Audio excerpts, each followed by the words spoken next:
चलन गोरी घरवा में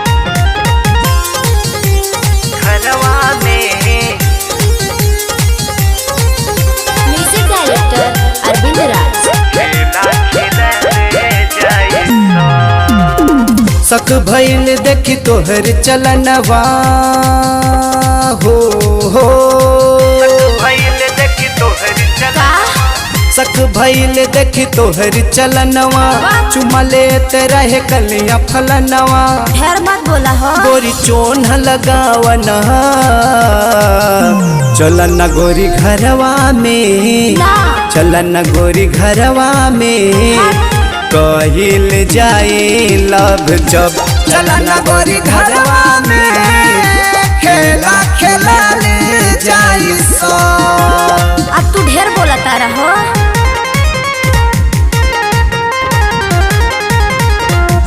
चलन गोरी घरवा में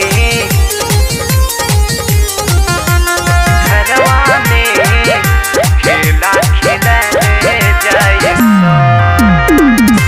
कई जनी के रानी दे दिहलु दान हो तोहरा समान देखी डोले ईमान हो तब मन के संभाल के रखा ना।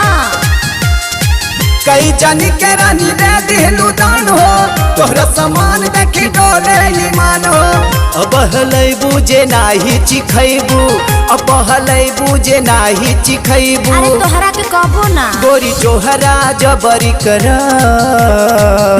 चलन गोरी घरवा में चलन गोरी घरवा में कहिल जाए लव जब चलन गोरी घरवा में खेला खेला ले जाई सो। मार खैबा का हो। चलन गोरी घरवा में